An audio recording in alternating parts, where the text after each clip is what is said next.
Opening remarks.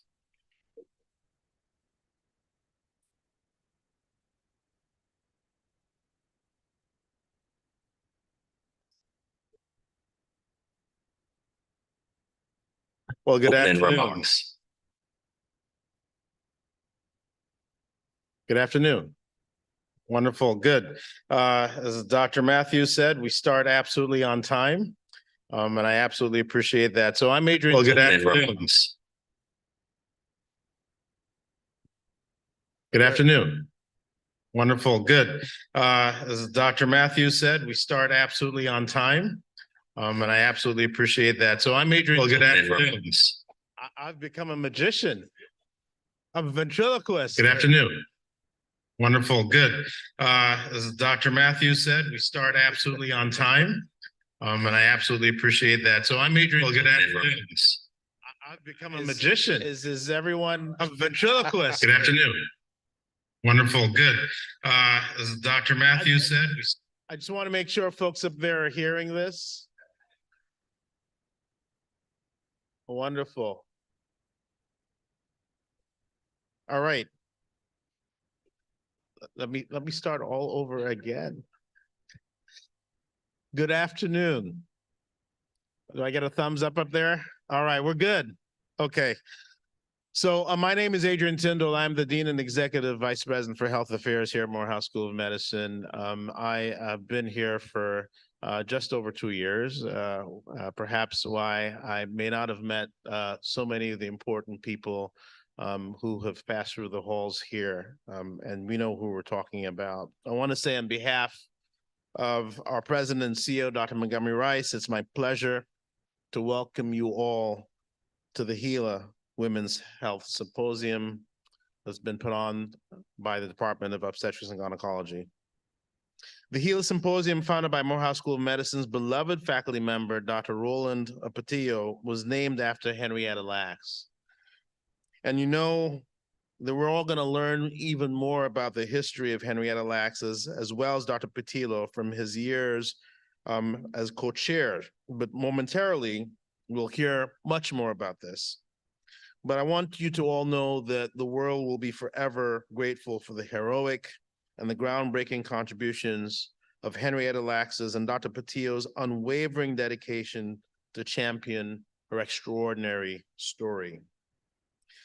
And while I know that we were saddened by Dr. Patillo's passing at age 89, I want to say that thanks to this wonderful symposium, now its 26th year, both the contributions of Henrietta Lacks and Dr. Patillo's legacy will continue to be shared and celebrated for generations to come at Morehouse School of Medicine. And I have to say that I'm absolutely humbled and honored to have members of the Laxes and the Patillo families here with us today. So 2 of Henrietta Lacks's grandchildren, Jerry Lacks and Alfred Carter Jr., and the widow of Dr. Patillo, Miss Patricia Patillo. It was wonderful to meet you, really wonderful. I want to take this opportunity to thank all of you for being here, for joining us, our heartfelt appreciation. This symposium was inspired and created by all of your loved ones. So I want to say thank you.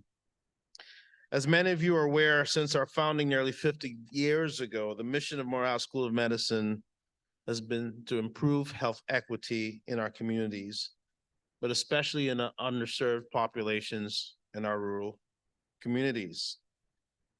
And there was a focus to increase the number of Black physicians and healthcare workers in our communities. We stayed true to our mission. I think what we see today here and what we see in terms of the impact of Morehouse School of Medicine in the state of Georgia, but also across the country, is exemplary in terms of the impact. And I'm proud to say that the Annals of Internal Medicine recognized us a few years ago as the #1 medical school in the country fulfilling a social mission. And what we're doing today is leading the creation and advancement of health equity to achieve health justice. This year's conference theme is addressing racial and ethnic gynecological health disparities. And if we all know that the COVID-19 pandemic really highlighted the health disparities in Black and brown populations and other communities of color. Black people in general suffer the highest incidences of diabetes, heart disease, and cancer amongst all other illnesses. And when it comes to Black women, specifically nationally, they are 1.5 times more likely to die from cervical cancer, diagnosed with uterine fibroids, and 3 times more than white women and with more severe symptoms, and 5 times more likely to die from pregnancy-related cardiomyopathy than white women, which is just one of the many reasons that Morehouse School of Medicine has a Center for Maternal Health Equity led by Dr. Natalie Hernandez. Our Center for Maternal Health Equity is nationally recognized and recently won 2 grant awards totaling more than $3 million combined from the Health Resources Services Administration, HRSA, and Kaiser Permanente, respectively, to combat maternal mortality and to improve maternal and infant health outcomes, particularly in underserved communities. It is vitally important that we do all we can to improve health equity in communities of color and in rural communities. While we see our country as a world leader when it comes to health, we're not even in the top 25 healthiest countries, and we don't get there until we raise the standard of care for everyone and for all of us, and that's what's important. And this is why we're gathered here today to address the systemic issues of racial and ethnic health inequities, but more importantly, to share best practices on solutions to close the health gap by ensuring that all women, regardless of race, ethnicity, age, education, faith, sexual orientation, or socioeconomic status, have abundant options and convenient access to quality and culturally competent care. This year's symposium's co-chairs, Dr. Roland Matthews and Dr. Winston Thompson from our incredible obstetrics and gynecology department, along with the planning committee comprised of faculty, staff, and our advocacy partners, have put together a dynamic program for you today that is sure to keep you engaged, I hope, on a few important women's health topics. Also would like to thank and welcome all of our guest speakers and our advocacy partners, the White Dress Project, PCOS Challenge, AndoWatt, Ando Black Incorporated, and our sponsors, Obsiva and Sumitomo Pharmacy America, for helping us to make this important event possible. Also want to say a special thanks to Shannon Cohn, the director and producer of the documentary film, Below the Belt, that we're excited to screen this afternoon with a special introduction by Congressman Nikema Williams of District 5 and Rose Scott, host of Closer Look on WABE, who will join us this evening to moderate the panel discussion following the film screening. I also want to say to you that we all have important and impactful and personal aspects and impacts. And then this one is personal to me too, because several years ago, my mother also passed away from endometrial cancer, which was a late stage diagnosis that could have extended her life should that diagnosis have been made earlier. We recognize the impact that you all can make. We recognize what's truly needed, which is this movement, this collaboration, this awareness, but most importantly, continuing to ensure that the legacy that we're celebrating today is kept alive for generations of learners, scientists, and clinicians for years to come. So this is an important conference. It's an important symposium. I want to again thank all of you for taking time out of your busy schedules to participate in this year's HeLa Symposium. Welcome to Morehouse School of Medicine, and thank you.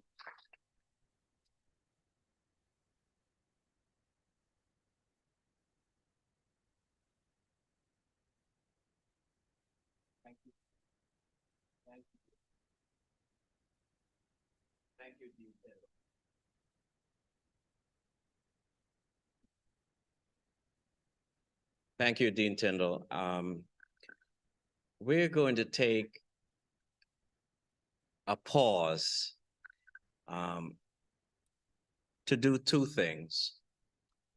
To recognize the man who is responsible for this conference and his partner, and to recognize the Lax family who have made it to this conference and symposium, depending on the length of it, every single year. First, I'll just show a little video that we put together for Dr. Patillo in his honor.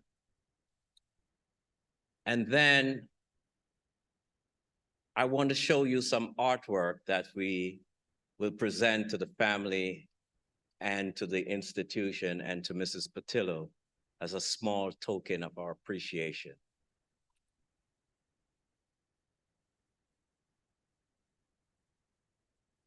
Dr. Roland Patillo is Emeritus Physician Scientist and Professor of Obstetrics and Gynecology at the Morehouse School of Medicine.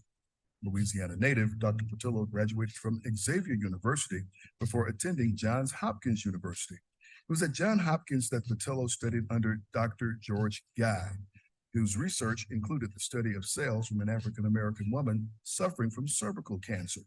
The woman's name was Henrietta Lacks, and the cells harvested from her body without consent from she or her family would thrive long after her death in 1951.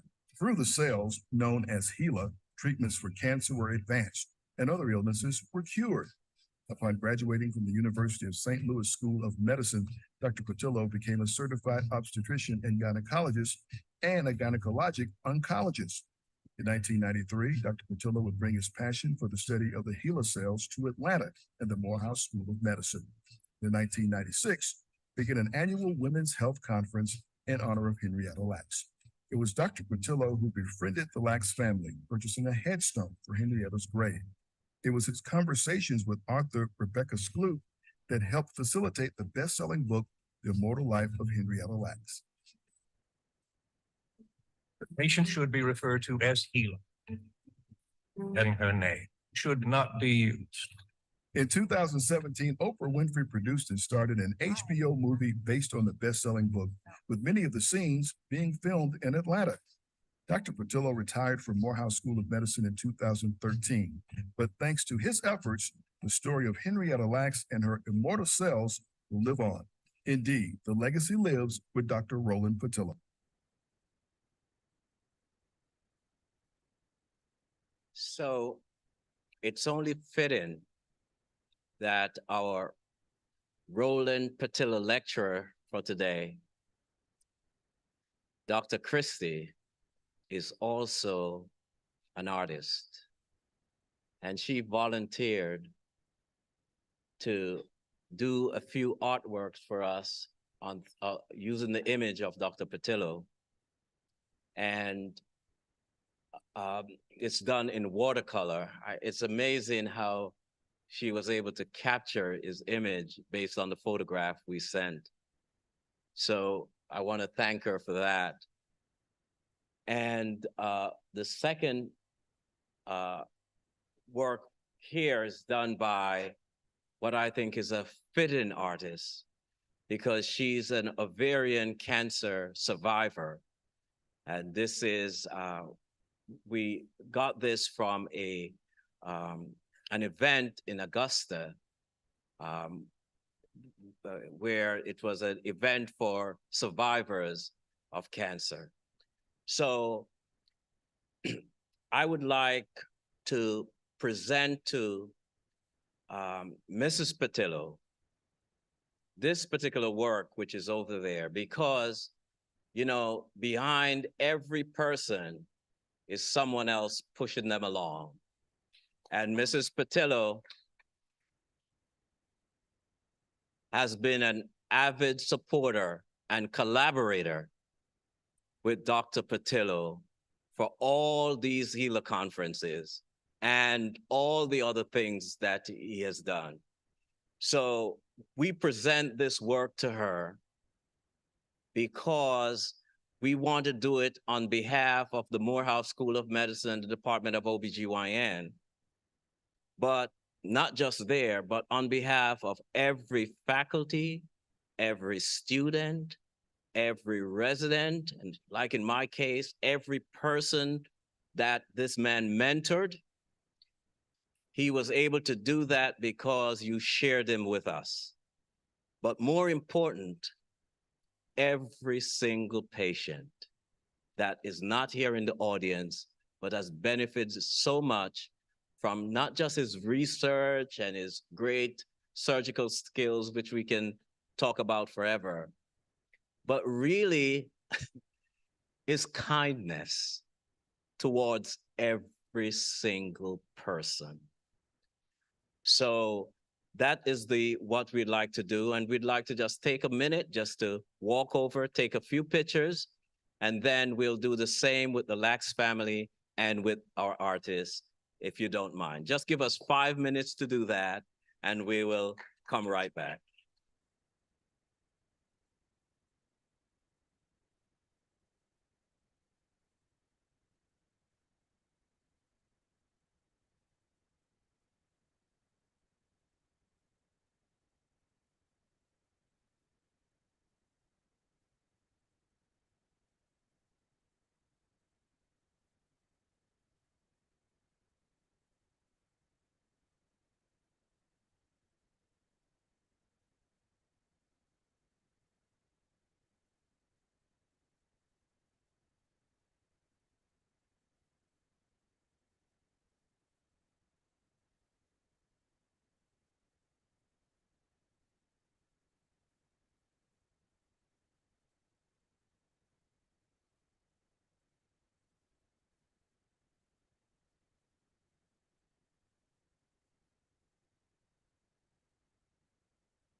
Thank you very much for the indulgence. We're going to now move on to the remainder of the conference. We're asking Dr. Thompson to come up and give us the run of show, and then we'll move to our speakers. Good afternoon. My name is Winston Thompson, Professor and Chair in Department of Physiology and Professor in Department of Obstetric and Gynecology. Today we have a really dynamic program. It's unique in the sense that we have patient advocacy groups that are associated with each of the chronic gynecological disorders that will be discussed today. We have members of the White Dress Project that will be here. PCOS challenge, polycystic ovary syndrome, and endometriosis, that is Endo-Black, that will be here to introduce each of the speakers. So that's another dynamics that we are introducing here at Morehouse School of Medicine to put a face to the disease. And just as what Dr. Patillo did, and we're honoring his legacy to continue by putting a face to HeLa, the HeLa cells. Very few of us know who the HeLa cells came from, and that was Henrietta Lacks. So we're trying to do the same thing here at this conference and continue to do so with this sort of dynamic relationship. So we will have our first speaker that will be introduced by Ms. Cornegay, Lorian Cornegay. Could you come on up? Thank you.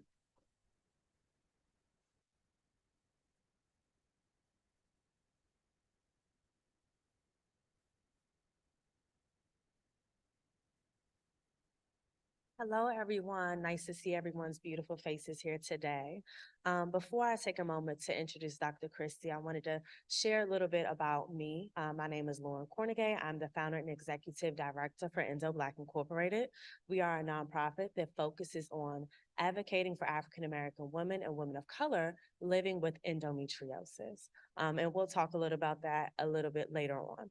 But briefly, Dr. Alicia Christie received her undergraduate degree from Princeton University, graduated from Northwestern University School of Medicine, Clinical Research, School of Medicine with honors, and received a master's degree in medicine from the Clinical Research for Duke University School of Medicine. I'll go ahead and just give her the floor. I messed up her bio, so I apologize. But if you would like to see more, it is in the program. Clap your hands for Ms. Christie.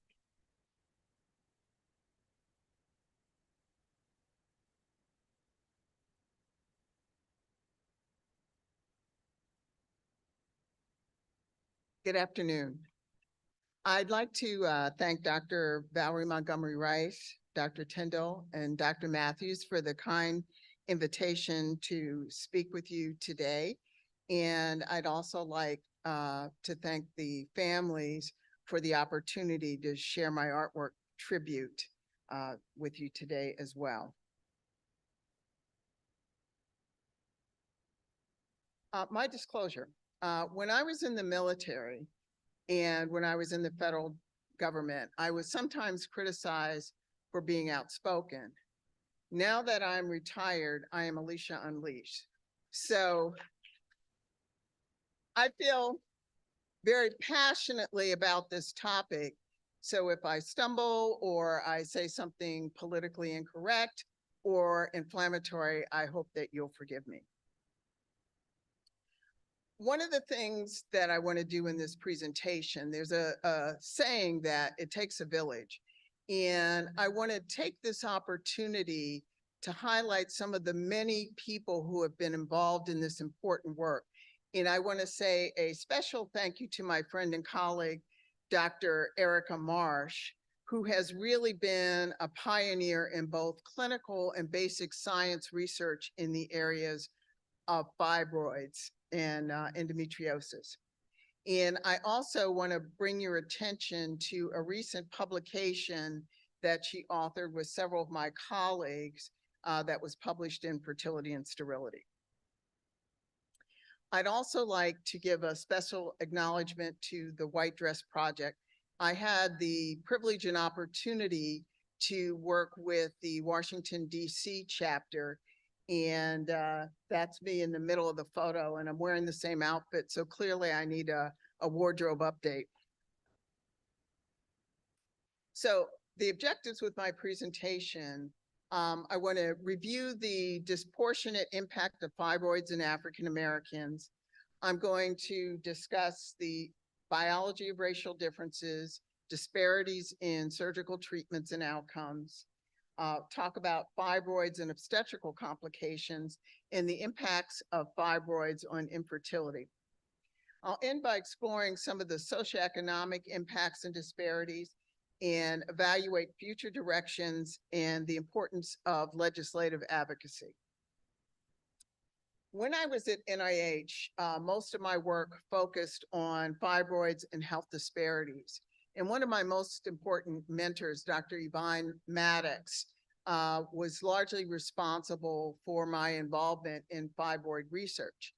And that experience led me to the conclusions that fibroids should be considered a public health issue, given the magnitude of the problem in the population and the cost of healthcare for this disease. African ancestry is considered a major risk factor for the development of fibroids. African American women have fibroids diagnosed at earlier ages. They're more likely to be symptomatic, and they're likely to have different responses to medical treatment when compared with white women. And when we were doing some research with medical therapies at NIH, we were fortunate to be able to recruit a majority of African American subjects in our study, and we found that there was a difference in the response to medical treatment compared to white women. The size and growth of fibroids are greater in African Americans, and they're more likely, because of that, to undergo surgical intervention. By age 50, almost 2/3 of Black women experience fibroids. They're diagnosed with fibroids roughly 3 times as often as white women. They develop, as I mentioned earlier, fibroids at a younger age, and they tend to experience larger and more numerous fibroids. And because of that, will have more severe symptoms and are more likely to require surgical intervention. Nearly a quarter of Black women between 18 and 30 have fibroids, compared to about 6% of white women. By age 35, that number increases to 60%. Black women are also 2 to 3 times more likely to have recurring fibroids or suffer from complications. And I'd like to direct your attention to the link at the bottom of the slide, which is a discussion with Dr. Erica Marsh about this work. Fibroids are fundamentally a different disease in Black women. Based on ultrasound, the estimated cumulative incidence of fibroids in women less than 50 years is significantly higher for Black women, around 80%, compared to white women, about 70%. Fibroid onset often begins in the 20s for African American women. And again, this was some work by Dr. Erica Marsh. And that's about 10 years earlier than estimated for white women. And Black women, because fibroids start at an earlier age, they tend to be larger, they tend to be more numerous. They also have more severe symptoms. So moving on to talk a little bit about the biology of fibroids and some of the racial differences. Patterns of gene expressions, or the degree to which genes are turned up or on in uterine muscular tissue, may help explain why there's disproportionate effect among Black women. Over 1,400 genes were identified that were expressed differently in fibroid tissue. 177 genes were overexpressed and 91 genes were underexpressed among fibroids from African American women compared to those from white women. Well, what are the reasons for disparities? Unfortunately, that remains unclear. Fibroids have been associated with a number of potential risk factors, including periods starting at younger ages, obesity, stress, and lower vitamin D levels. There are several possible risk factors that may be more prevalent among Black women that could contribute to growth and substantive tumors. But unfortunately, none of these factors have been proven to cause fibroids. So in this area of research, there is a lot more work to be done. I'd like to talk a little bit about disparities in surgical treatment. And again, this is some work also done by Dr. Erica Marsh. Black women are at least twice as likely as white women to have their uterus removed through a hysterectomy. And a third of those hysterectomies are done during the peak childbearing ages of 18 to 44. And on the right side of the slide is some older data, but it shows the significant difference in the numbers of hysterectomies and myomectomies in Black women versus white women. In addition to having surgery more often, if you look at minimally invasive hysterectomy, and minimally invasive hysterectomy, many of the advantages are a more rapid recovery, an earlier discharge from the hospital. Well, Black women, unfortunately, are less likely to receive minimally invasive hysterectomy compared with white women. And that's after adjusting for factors such as clinical and hospital characteristics and it remains constant across things like income, insurance, and the diagnosis of fibroids. Well, what about enhanced access to care environments? And I had the opportunity to spend my entire career in the federal system.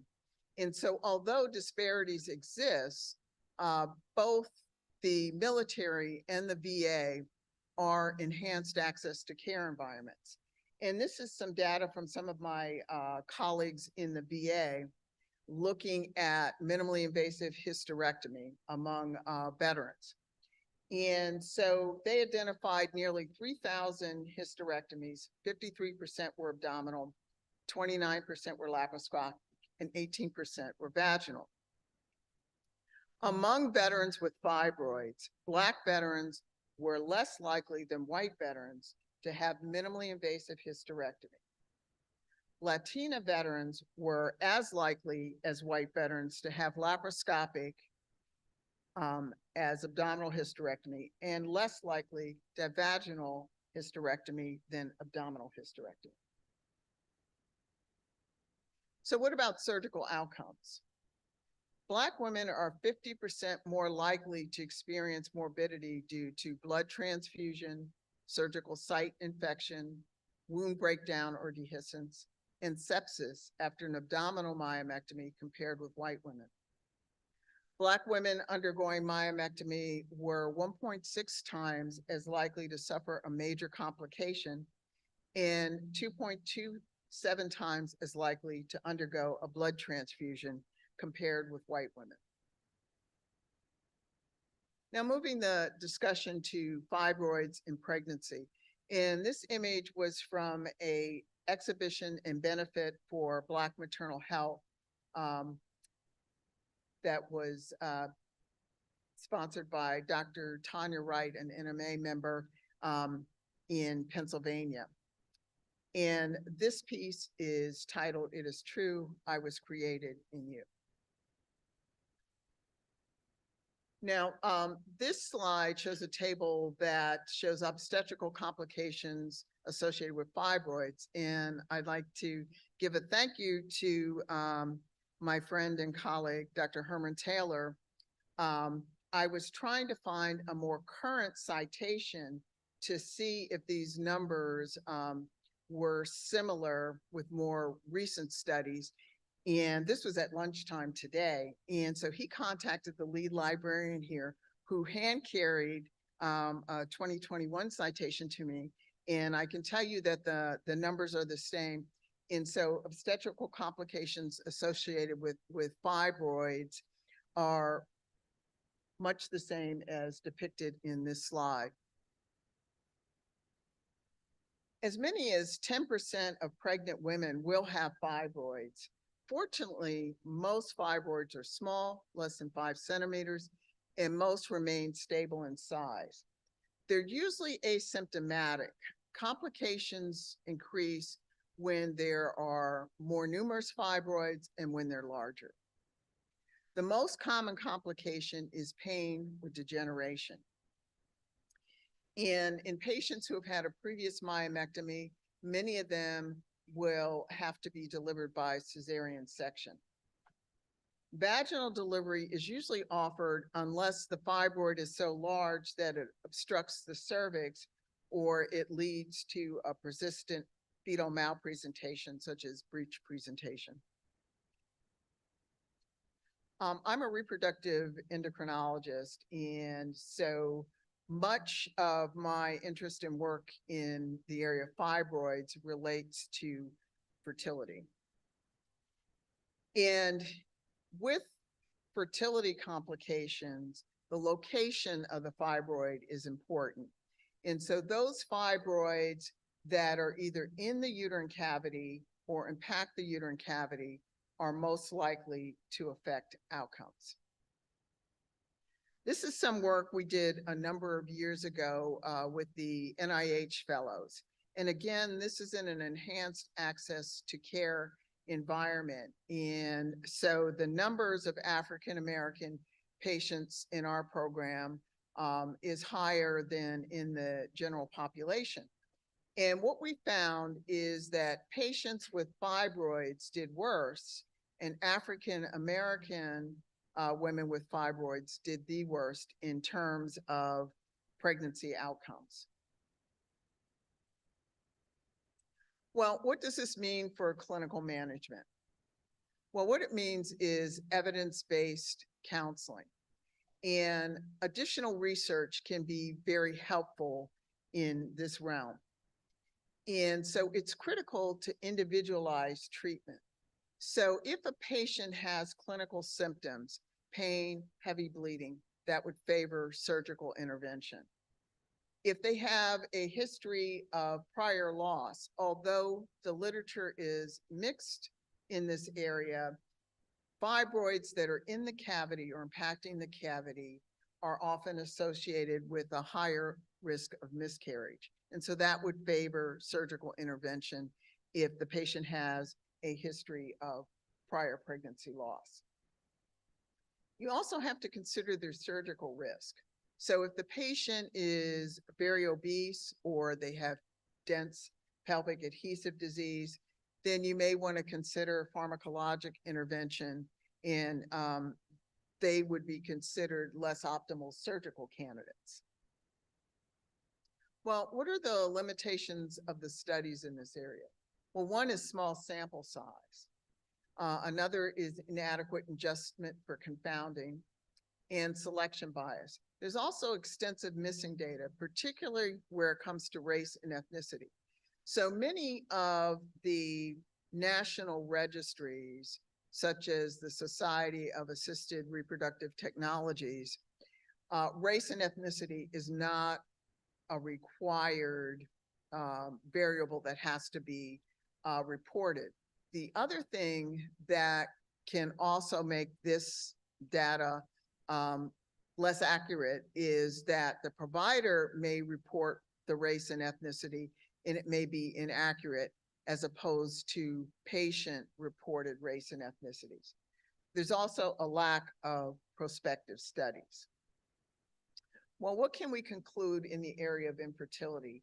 And this is a publication by Jackson Bay et al. It was a systematic review.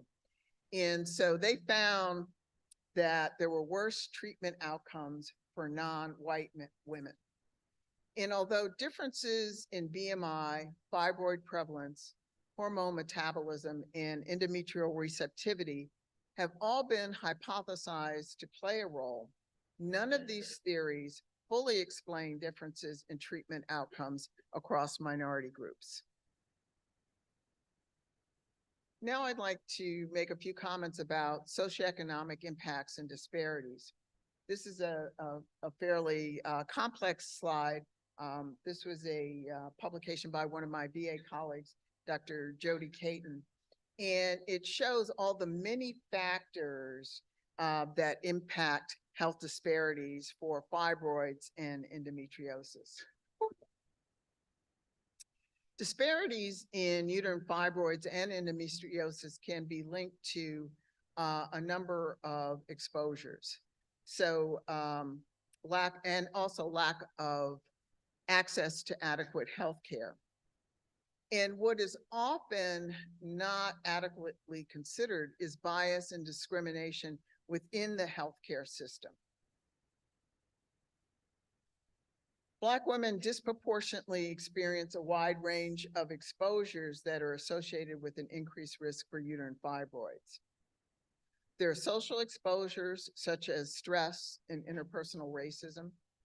There's behavioral factors such as poor diet, low levels of physical activity, vitamin D deficiency, and use of certain beauty products such as hair relaxers. A wide range of environmental and occupational exposures, including pollutants, endocrine disrupting compounds, and air pollution. Well, what needs to be done?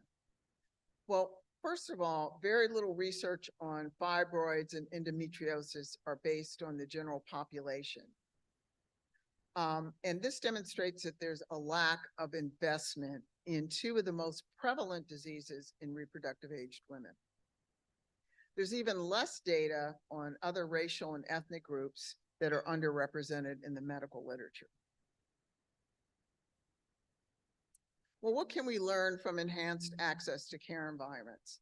And two of my VA colleagues are doing some work in this space, and they're looking at racial disparities in uterine fibroid treatment within the VA. And they're looking at why Black veterans have larger fibroids than white veterans, what factors affect quality and equity of care. So what are some important considerations in future directions? Well, this is a quote from a publication by Dr. Caton et al. And they conclude that eliminating these racial disparities will require solutions that address root causes of health disparities through policy, education, and programs to ensure that all patients receive culturally and structurally competent care. Well, what can we do to address fibroid disparities? Whenever I give these sorts of presentations, I like to try to leave the audience with something that they can do as an individual.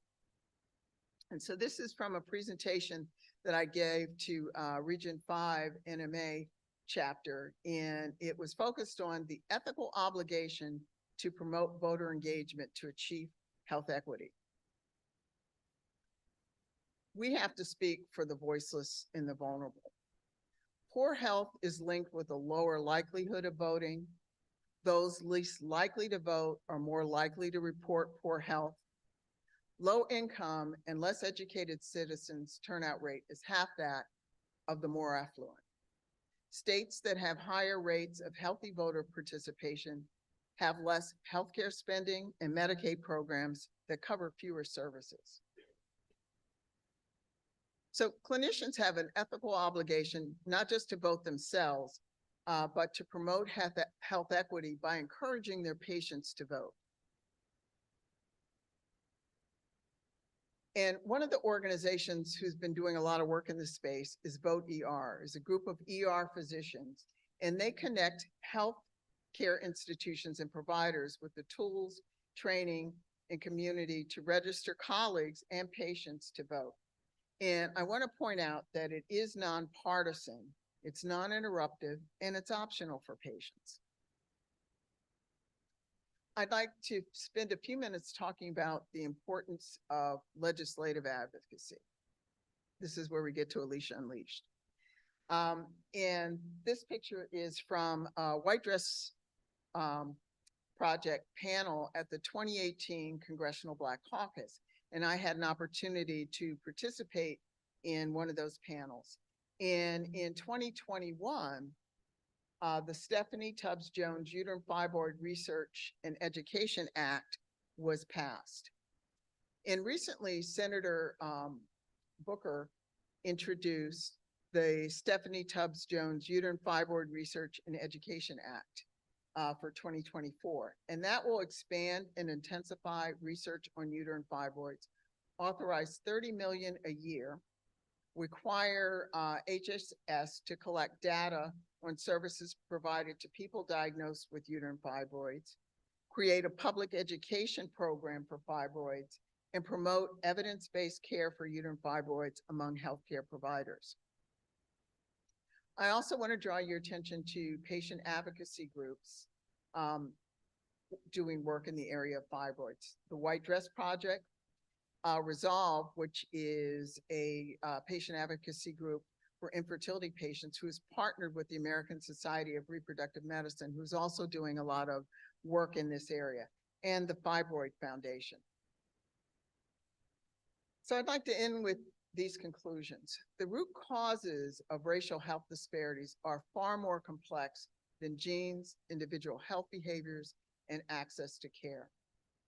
There is a real need to address structural causes of health disparities through policy, education, and programs.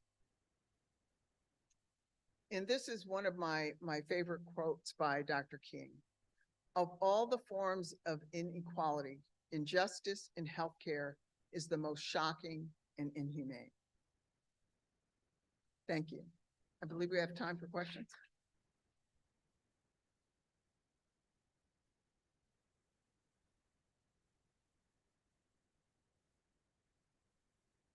Thank you again. Everyone give her another round of applause. Not only was your presentation educational, but it was full of art and it was amazing. So we have a few minutes to take some questions. If you have any questions, please come to the microphones in the front, please.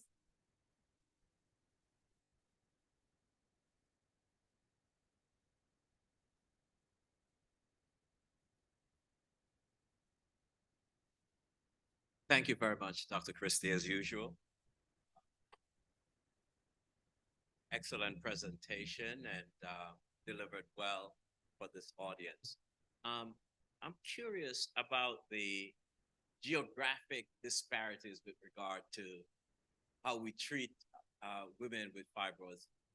Are you able to comment on that? Well, thank you for that question. One of my colleagues, well, two of my colleagues, Dr. Jody Caton and Dr. Lisa Caligari in the VA, have published some work in this area, and they looked at it in a veteran population. And I don't recall all of the details. I would refer you to their published work. But on the coast, the access to minimally invasive surgery for fibroids was greater than it was in the South and the Midwest. But interestingly, the disparity between the percentages of Black women versus white women that got minimally invasive surgery was greater on the coast. So the access was greater, but the disparities were also greater, which I thought was an interesting finding. And that was in an enhanced access to care environment, being the VA. Have a connecting question. It's specifically about minimally invasive myomectomies versus the abdominal surgery. Do you have any data on that? Well, a lot of that in terms of who's a candidate is affected by one, availability of surgeons with the training, availability of the equipment, and also uterine size. And one of the limitations from national studies, from databases, is they often don't have things like uterine weight. But there was some work that was published again by my VA colleagues where they controlled for uterine weight. And even when you controlled for uterine weight, Black women, Black veterans were less likely to receive minimally invasive surgery than white women. And I think one of the ways we can address these disparities is also with patient education. And ASRM, the American Society of Reproductive Medicine, has a patient education resource site called reproductivefacts.org. The American College of Obstetricians and Gynecologists, ACOG, has a patient resource, Women's Health. And I think being an educated consumer can also help address some of these disparities. Christy, my name is James McCoy, and I'm a professor in medical education and surgery here. So my question to you, and thank you very much for a beautiful presentation, very enlightening, is that have you been able to find out if there's any difference in the religious group? For instance, Seventh-day Adventists practice a health ministry.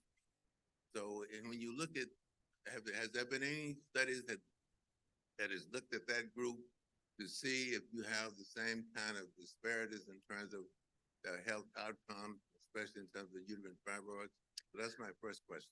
I'm not aware of that specific group, but there are studies looking at diet. And interestingly, this is an aside, there is a National Geographic program about blue zones where people live to be over 100. And the only blue zone in the United States is a Seventh-day Adventist community.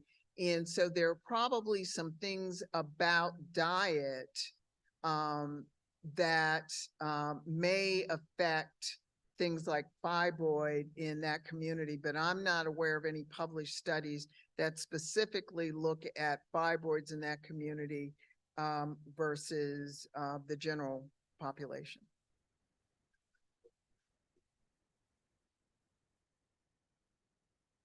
The population. Clearly, The Adventists have shown that the health ministries are very effective at helping their individuals, participants to be more healthy. When you look at our situation with fibroid, is there any programs that have identified the churches in our communities? For instance, here in Atlanta, there's at least 1.5 church every 5 blocks. And so my question to you then, how effective would a program in the church ministry be in terms of addressing this issue? Well, one of the things I can speak to from personal experience is my mentor, Dr. Yvonne Maddox, who was the Deputy Director of NICHD. She connected us with churches in the Black community, with Black radio, with the Black fraternities and sororities, and over 50% of the patients in our clinical study were African American. And so I think the churches can be very effective in that area. And it's my hope if the legislation does pass that those groups will seek funding to study those questions in a more rigorous way. I have a simple question. Have they looked at history of inheritance? If your mom has, whether the kids have, because that could be an important thing. I believe Dr. Erica Marsh has published some things in that topic area, and there is familial risk, but I can't quote you an exact percentage. If you email me, and Dr. Matthews has my email, I'll try and find some literature related to that could give you more precise numbers. Have you come across any research connecting maybe poor experiences with overall menstrual health to an increase risk of uterine fibroids as well, especially in Black women? Well, one of the things that they have found an association with is early menarche. There's also an association with stress. And so if people have menstrual dysfunction, that as a stressor may play a role, but definitely with early onset of menses, which is also associated with stress, have been shown to be associated with fibroids. My name is Renisha. I actually don't have a question, but just wanted to let you know that fibroids run in my family. 4 of the 5 aunts have all had fibroids and have had hysterectomies as well. So this is very impactful to me and my family. So I appreciate presenting this. Thank you. How are we doing? We're doing okay on time? Okay. 5 more minutes? I must have been talking fast. So there's one more question? Okay. This is the last question. Thank you. Thank you. Last but not least, when it comes to uterine fibroids and risk factors, is there a specific diet that can be utilized to eradicate or to minimize uterine fibroids? Well, the big thing with diet is there's an association with obesity. And so if you follow a diet that maintains normal body weight, then that can hopefully decrease the risk.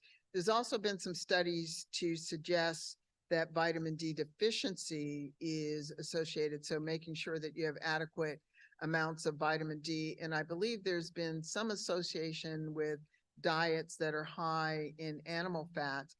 But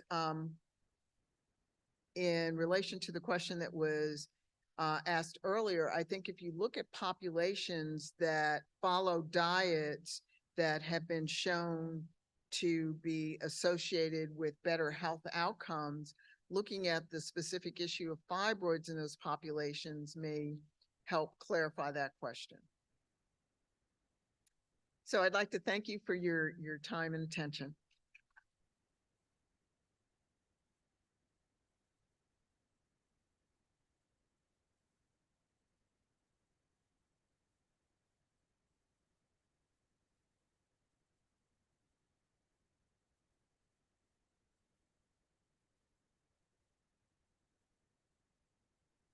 Good afternoon. My name is Sasha Ati. I am founder and executive director of PCOS Challenge, the National Polycystic Ovary Syndrome Association. I founded this organization after my own diagnosis with PCOS and feeling dismissed by my healthcare providers, my clinicians, my doctors, and then feeling left to my own devices. And after doing my own research, finding out that there were millions of others who also have PCOS, also felt like they didn't have the resources or even the education and support. So our organization's mission is to raise awareness around PCOS, and one of the ways we do that is through legislative advocacy. We work hand in hand with stakeholders, clinicians, the patient community on legislative advocacy, which has in turn, over the past 6 or 7 years, really kind of expanded our knowledge about PCOS and also the global profile of PCOS. And that's thanks to patients now feeling empowered to speak up and also working side by side with the providers and clinicians who care about them. But it's also my pleasure to introduce our next speaker, whose bio does not capture her passion for PCOS, but I'll read her short bio nonetheless. Dr. Catherine Sharif is a leading expert on PCOS. She's an internist and in the 90s, she was studying insulin resistance, a really important factor for polycystic ovary syndrome. Dr. Sharif is a well sought after, much sought after physician whose passion for taking care of PCOS patients warms the heart. So thank you, Dr. Sharif, for being here, and please give her a round of applause. Thank you.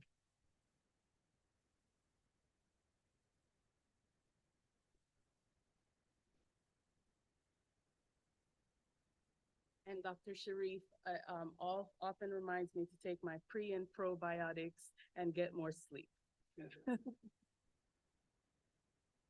Sasha, thank you very much for that introduction. Sasha Ati is an amazing person. I've learned so much working with her. And I was thinking of saying that she's going to change the world. She actually has already changed the world for the better. I want to thank Dr. Thompson and Dr. Matthews for inviting me to take part in the symposium today, and to the Henrietta Lacks family and Mrs. Patillo. This is a great honor for me. I've been in medicine for 28 years, and this is the most important thing I've been part of. So it's very much an honor for me.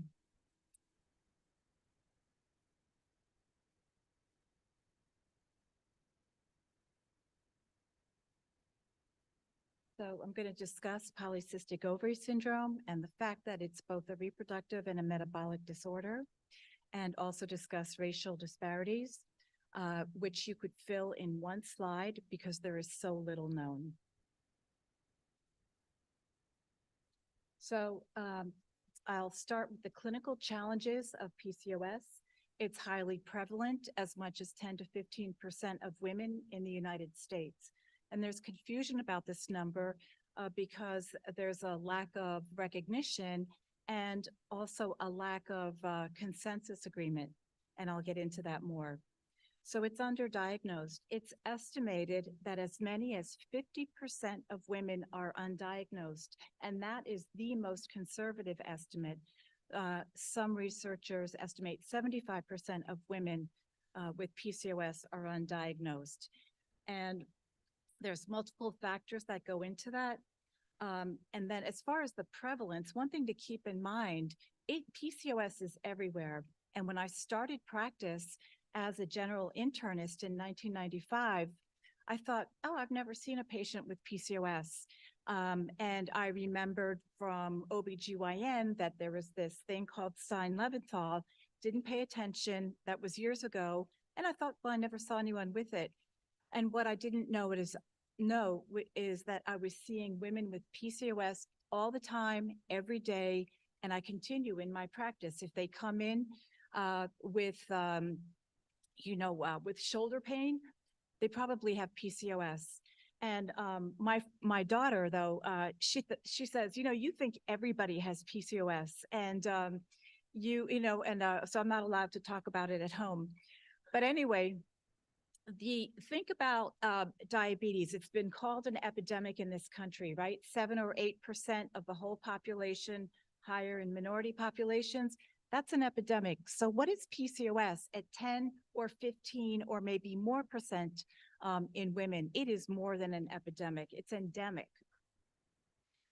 Women with PCOS are seen by multiple specialists. Most of the people, obviously, who make the diagnosis are number one, gynecologists, number two, primary care physicians, internal medicine, and family practice. They're seen by multiple specialists, though, who have no idea that their symptoms are related to PCOS. So they may have cystic acne, and they're put on Accutane by the dermatologist. But I have to tell you, after almost 30 years of practice, I have yet to see someone who was on Accutane who didn't have PCOS. If you go back and ask her, she had irregular periods. They're seen by hepatologists because they have fatty liver, right? And there's a lack of knowledge amongst clinicians about the diagnostic criteria. So to this day, I will have patients in my practice who will say, I haven't had a period in a year. My testosterone level is 90, but I was told I don't have PCOS because I don't have cysts on my ovaries. And we are doing, and this is from some gynecologists. So we're doing women a huge disservice by not having the knowledge to diagnose them correctly. They're undertreated, so they're told you can start the birth control. Like, this is if you're lucky enough to be diagnosed, right? Okay, so you can go on the birth control pill, come back when you want to conceive, and nothing else is followed up. Barriers to the accurate diagnosis and treatment, mostly knowledge. There's a lack of research in general in PCOS, and the little research money there is for PCOS, people are fighting over it and to get it. And then no one organization within NIH wants to take ownership of it, right? So it's in some of it's in NICHD, some of it is in that's the child health development. Some of it's in the cardiovascular section of NIH, but nobody wants to own it, because what we've done in Western medicine is we've cleaved the vagina off from the rest of the body. And that doesn't make any sense. So it's like here, when I'm in Philadelphia, you can come and see me, an internist, on 7th and Walnut, but your vagina is on 8th and Chestnut. So what I tell my patients, say, oh, you do pap smears? And I say, my patients bring their vagina to every visit. So there's a lack of agreement on the definition. Many patients are told you must have cysts or you don't have PCOS, or if you don't have cysts, you can't possibly have PCOS, and they may have a beard.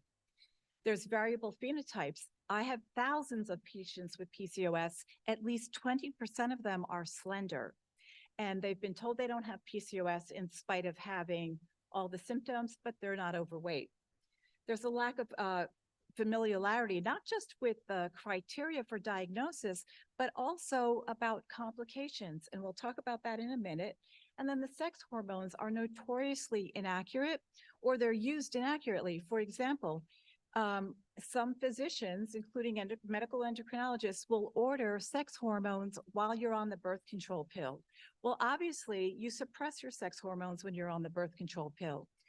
So those results are meaningless. So you get a testosterone back that's like 7. That's because you're on the pill, or you're on a levonorgestrel containing IUD and you suppress the hormones. So the tests aren't that great to begin with, and then they are often used incorrectly. We work in silos, And I mentioned the artificial and meaningless separation between GYN and every other system area of medicine. And it's reflected in the electronic medical record. Like many of you, I use Epic, and I don't know if I hate it or love it or both, but I contacted IT and I said, I know I'm just an internist, but I would really, in our template for internal medicine, I would like you to put in the GYN history and the OB history so that they pop up automatically, so I don't have to create a new template. So that took 8 months. So then I got right. So what it tells you is when an internist opens up a chart, what they don't see is the GYN and the OB history. And then they don't get the reinforcement that that is actually part of the person that they're seeing. So then I started populating the GYN history, and I started to populate the OB history, and I couldn't. So I called IT, and I said, I can't put anything in, like this woman had a miscarriage, this woman was pregnant 4 times. What gives? I can't get into the OB history. And they said, well, you're just an internist. I said, I know, I'm just an internist, but they said, well, you can't put stuff in there because you didn't do a residency in OBGYN. Okay, and this is from non-physicians. So this is so systemic. And remember, what we design is what we know. It's not like some objective thing, it's what we know. So garbage in, garbage out. And of course, culturally, we have a low interest and priority in women's health conditions.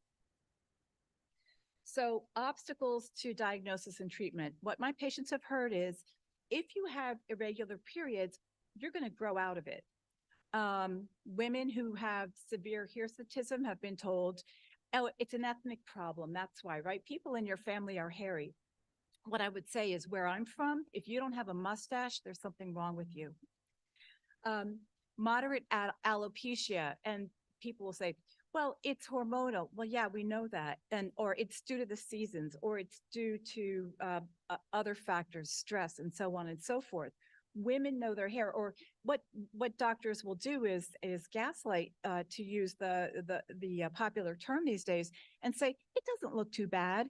Well, women know their hair, and they know if they're losing hair or they're not losing hair, right? But we don't listen to women. If they get gestational diabetes, they might be told, and this is all stuff my patients have been told, you were overweight when you got pregnant, so. Difficulty conceiving. Well, you were on the pill since you were 16, and now you're 26, you're getting off the pill. Of course, it's going to take some time to conceive. And of course, it doesn't. You go off the pill. If you have ovaries that are working, and there's no testosterone or insulin interfering with that, you are going to ovulate. So it's not true about being on the pill for a long time. By the age of 40, 50% of women with type 2 diabetes will have 50% of women with PCOS will have type 2 diabetes. This is all women, higher in minorities, and the numbers are all over the place. We'll just say it's high. Women with PCOS are 3.5 times more likely to have gestational diabetes, twice as likely to have miscarriage.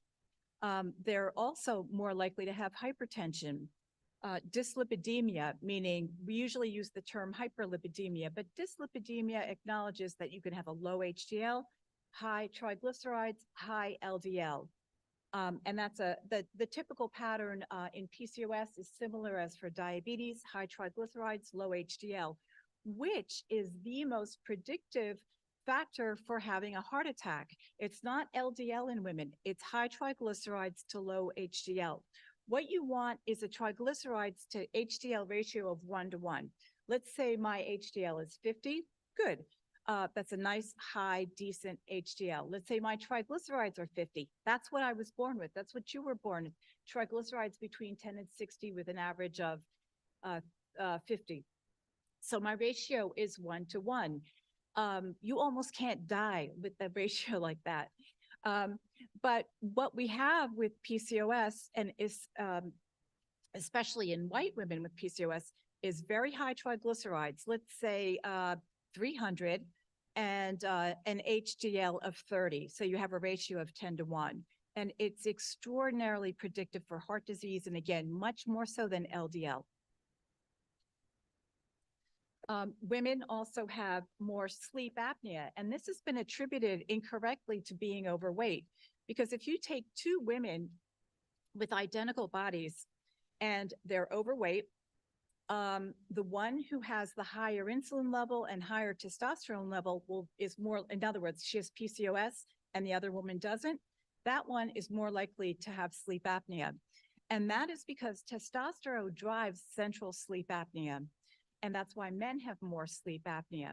And progesterone stimulates breathing. And we know that progesterone is very low in PCOS. And sometimes one of the things we do in my practice is we give oral micronized progesterone, then it's pregnenolone, and it actually seems to ameliorate some of the sleep apnea problems. Women with PCOS have more mood disorders, more depression, anxiety, eating disorders, and there's other literature out there about bipolar disorder and so on. Women with PCOS have more fatty liver, and those of you who've been practicing for a long time, like I have, in the 90s, I almost never, ever, ever saw patients with fatty liver. And if I did, if their AST and ALT were abnormal, I'd say, oh, drinker, or maybe non-A, non-B hepatitis. We didn't have a name for hep C yet. Now, at least 30% of my patients across the board, PCOS or not, 30% of Americans, and almost that percent in children, 25% of children have fatty liver in this country in just 30 years. Women with PCOS have more fatty liver, and Black women have the highest prevalence of fatty liver compared to Hispanic women and then white women. In PCOS, heart disease is more likely to develop at a younger age. So the Rotterdam criteria are the criteria most of us use, where you need 2 out of 3 criteria to make the diagnosis.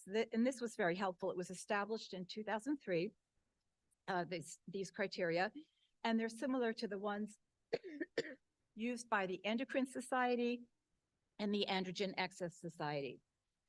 So number 1, a history of irregular menstrual intervals, elevated androgens, either in the blood or what you can see, right? Cystic acne, hidradenitis suppurativa, alopecia, or hirsutism. And the third criteria is polycystic ovaries on transvaginal ultrasound. And just a little question, what is missing from these criteria? Well, Sasha and I were just at the Androgen Excess Society PCOS meetings in Rotterdam for the 20th anniversary last month. And the guidelines were modified to add anti-Müllerian hormone, which reflects ovarian reserve. And so that's been added. But the assays are pretty variable. So that's one thing that's changed. But one thing that's not in here, curiously, is, excuse me, is anything about insulin resistance. Doesn't mean you have to have it, but boy, a lot of our patients sure have it. So we still have a lot of work to do to elucidate the etiology. Now, here's a drawing showing the pathophysiology for PCOS. What you'll see in the middle is a big fat liver, and then there's a stomach on top of that, or I should say right next to it. And then there's that thin, yellow, long thing, sort of looks like a banana, and that's the pancreas. Women with PCOS in general are very insulin resistant. They eat, they produce a little bit of insulin to digest or metabolize the food.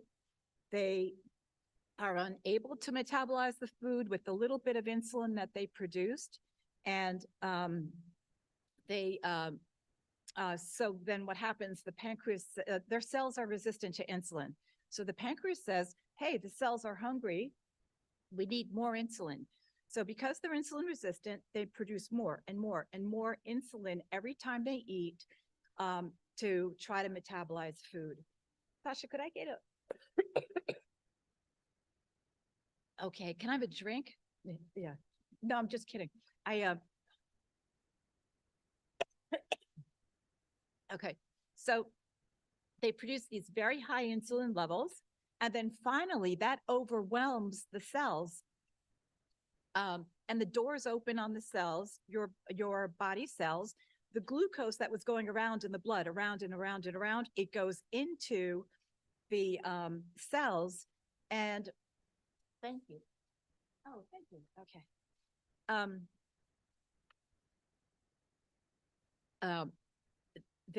Sorry, so so then, all right, yeah, so you had very high insulin, you finally overwhelm the cells, the nutrients go into the cells, the pancreas stops making insulin.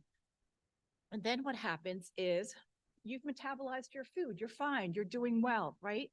But the problem is you've had very high insulin levels for hours. And as you know, insulin is the most powerful growth hormone in the body, and it makes you gain weight, particularly in the middle.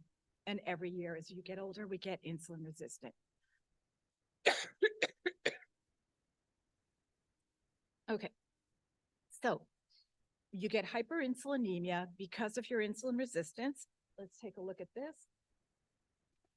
Hello. Wait, this is too much for a boomer. We're going to skip that. So after you have very high insulin levels, they go to the ovaries. As you know, the ovaries have insulin receptors. The ovaries now begin to make too much testosterone, and we end up having immature follicles, and those are the so-called cysts. Of course, they're not cysts. They're just immature follicles that never developed. The other thing that insulin does is it goes to your adipocytes, your fat cells.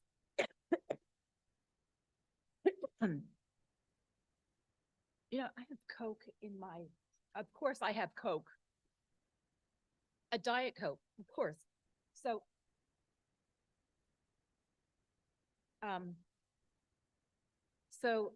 insulin, all right, so testosterone actually goes to your fat cells and it says start multiplying. Insulin goes to your fat cells and says start growing. And so you have more fat cells and they're getting bigger.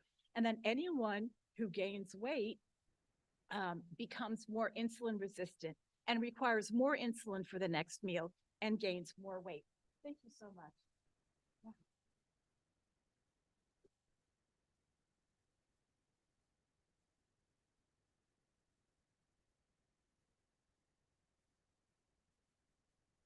Okay, so you're familiar with testosterone causing hirsutism, alopecia, immature follicles. Nobody can become the egg of the month in the presence of testosterone.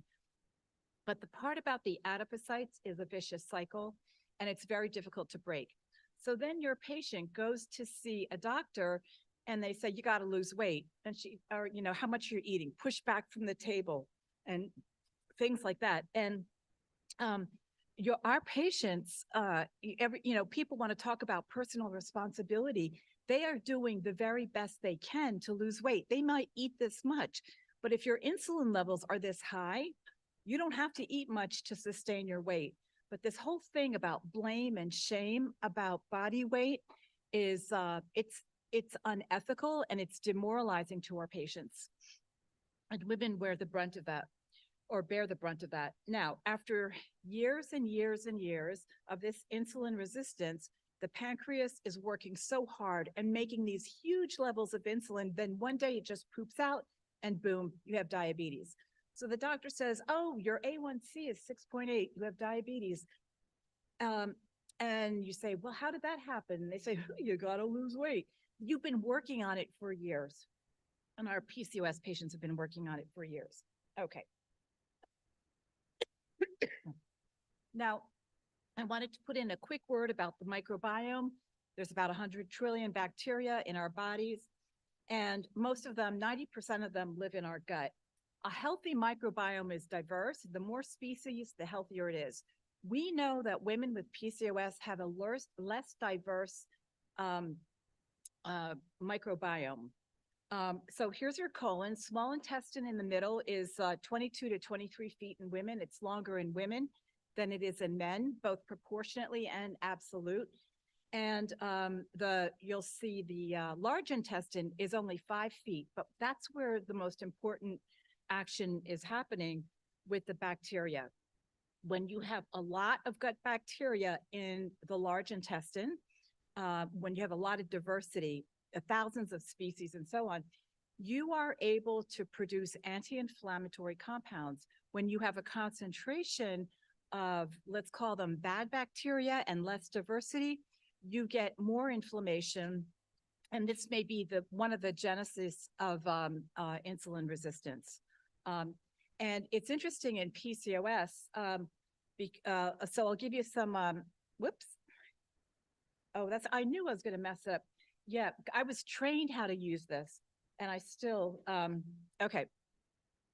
So if you take a stool transplant from a heavy person, that's on the top on the left, and you, actually it's a heavy mouse, but they're using they're depicting it with a person. Take the bacteria from a heavy person, put them into a skinny mouse, and even with a good diet, the skinny mouse will gain weight. On the second line, take the stool from a skinny mouse, give it to a skinny mouse. Even in the presence of a bad diet, they will stay a skinny mouse for a long time. One of the most interesting PCOS experiments was done with rats. So they're rats with PCOS. They were given, they met all the criteria, and they were given stool transplants from the same species, and their PCOS symptoms resolved after a stool transplant. So it's very, very powerful. And we've seen that with diabetes. We've seen it to some degree with depression, weight gain, multiple sclerosis, and so on. Okay, I am going to hurry up. So just a quick word about the fetus. We always thought that the gut microbiome, we thought that the gut was sterile. It's not. The fetus gets bacteria from through the placenta from the mother's gut. Now, if you have a vaginal delivery, you get your mother's gut and vaginal bacteria, which is good, right? Lots of lactobacillus, lots of firmicutes from the gut. But if you have a C-section, give me a second. If you have a C-section, you get staph and you get Corynebacterium, which are not what we want to have in our gut. We don't want that to be the majority. And when you look at children years later who've had C-sections, who were the product of a C-section, they still have less diverse bacteria, and they're more likely to have stomach problems, ulcerative colitis, Crohn's, and so on. Black women are more likely to have C-sections for whatever reason, and Black women are less likely, 2.5 times less likely to breastfeed. When you breastfeed, you replenish the microbiome in your children. Okay, so I am going to skip through because we are almost out of time. I just want to talk about treating the underlying insulin resistance as the basis for treating PCOS. Number 1, 2, and 3 is nutrition. Decrease processed foods. When you eat processed foods, it could be a Kit Kat bar, it could be lunch meat, it could be a cracker. Whatever it is absorbed in the small intestine and it's converted immediately to calories. None of that food gets down to the large intestine because it's processed and it breaks down like that very quickly. When you eat fiber, which is prebiotics, which is the food that bacteria want, they're the probiotics. When you eat fiber is not easily digested. It ends up in the large intestine. There it feeds the good bacteria, and then you start to get anti-inflammatory metabolism. Physical activity. Anything you do to increase your muscle mass will improve insulin resistance. So I tell my patients, you're not going to mosey on the elliptical or the treadmill. I want you to have bigger muscles. The bigger your muscles, the more your insulin drops. You become very insulin sensitive. Sleep is critical. Everybody tries to shave off sleep. You can't get away with it. the people who have the worst insulin resistance are night workers, other people who don't sleep well. And finally, insulin sensitizing medications and supplements. So reproduction, there's so much work we need to do in PCOS, but reproduction is related to metabolism. And we need to increase the awareness and knowledge of PCOS. We need to increase funding for research, especially in non-white women. And we need to address barriers in women's health, including racism, sexism, fat shaming, working in silos, and poverty. This is my favorite quotation from Dr. Cornell West. Tenderness is what love feels like in private. Justice is what love looks like in public. Thank you.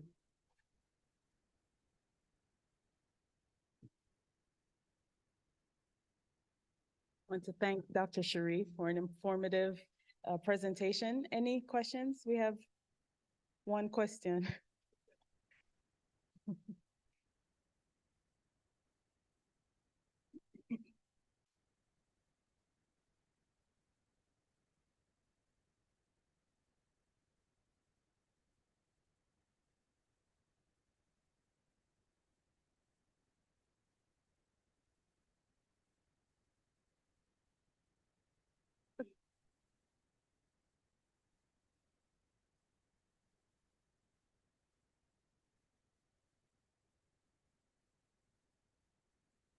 Yeah, that's a great question. Thank you, Dr. Thompson. So why do we call it polycystic ovary syndrome? So early on, Dr. Stein and Leventhal called it Stein-Leventhal syndrome, right? And then John Nestler, I believe, right, the endocrinologist or reproductive endocrinologist in the would it be 70s? Renamed it. There's been a movement to get away from people's names and called it polycystic ovary syndrome because that's what they saw. And it's been a real disservice because then it's automatically in the realm of OBGYN instead of the realm of all of us. Thank you. Oh, sorry, do you have a question?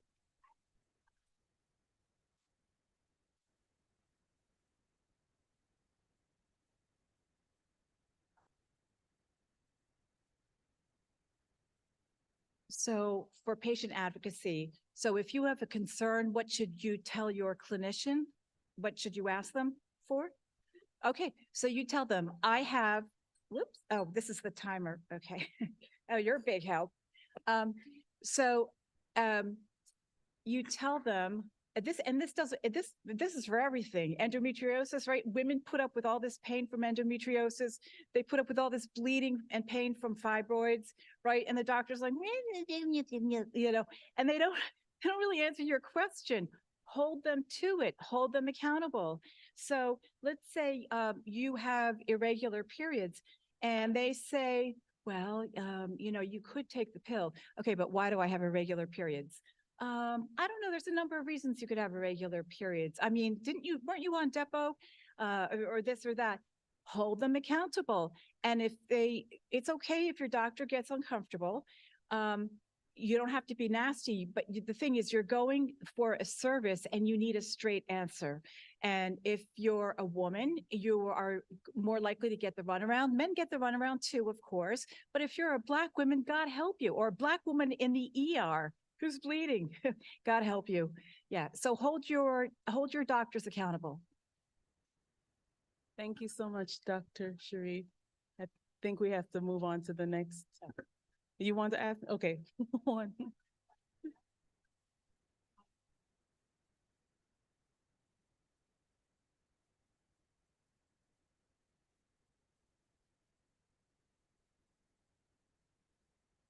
Okay, so someone has PCOS who's using Ozempic, not for diabetes, but for the insulin resistance things, and wants to conceive.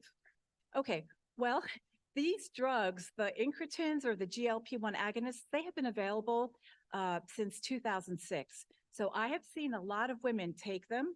It lowers insulin, which lowers testosterone, and then they start to ovulate like this, and they don't use birth control because they never got pregnant before. They're not going to now. Now they get pregnant. There are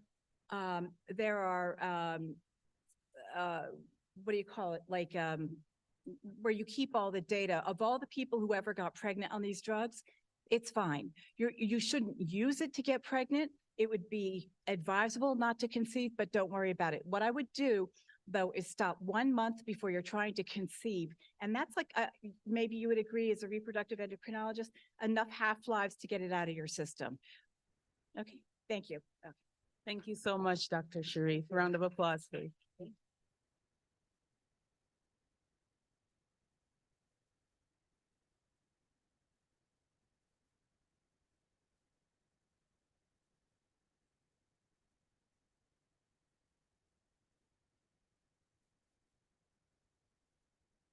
Hello again, and we are now at our last presentation. Dr. Michael Niblett II graduated summa cum laude from East Tennessee State University. After receiving his medical degree from ETSU, Quillen College of Medicine, he completed his GYN-OBGYN residency at Emory University. Today, he will be doing a presentation on empowering awareness, understanding, diagnosing, and managing endometriosis, pain, and fertility. Welcome to the stage.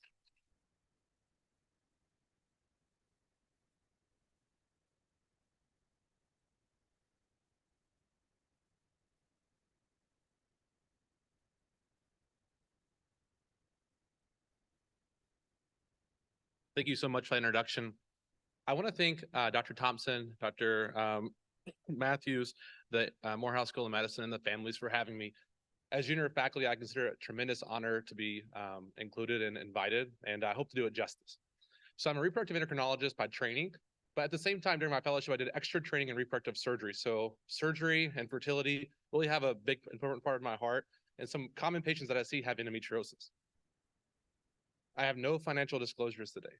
So what are my objectives? I have three. The first is to increase knowledge and awareness about endometriosis, encompassing its symptoms, diagnostic procedures, and the range of available treatment options.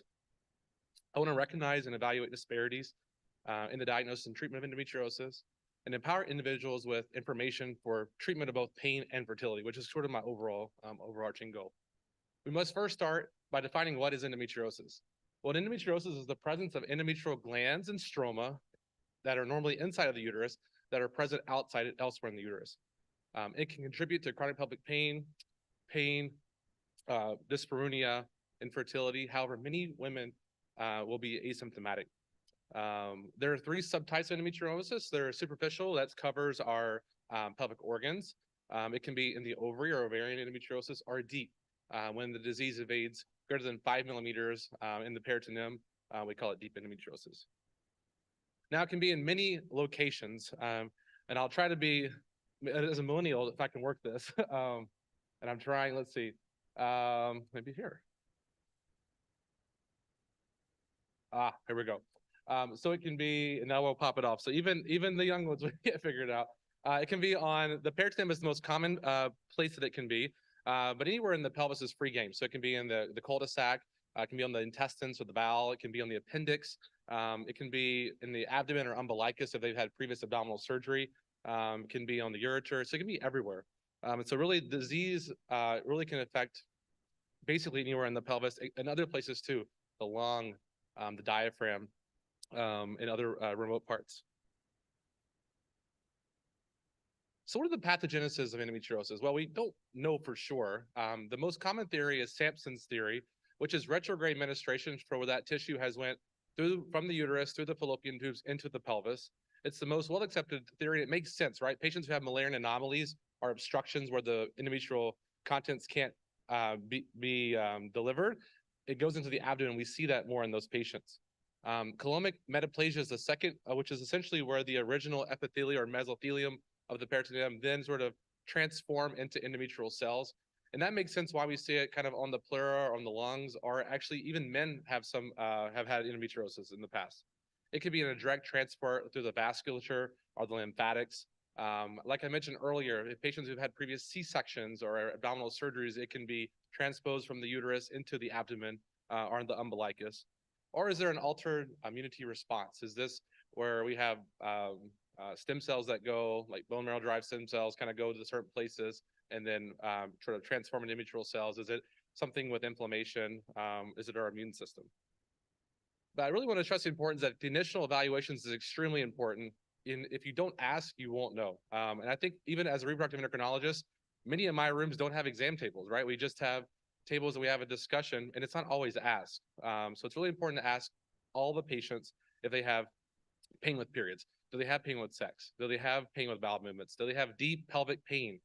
Do they have dysuria, hematuria? Have they had a difficulty time conceiving?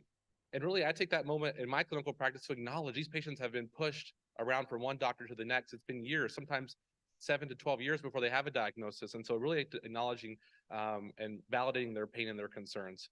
On physical exam, they may have tenderness in the cul-de-sac, nodularity, a fixed uterus, or just tenderness on exam. However, the real diagnostic challenge is that endometriosis is silent, right?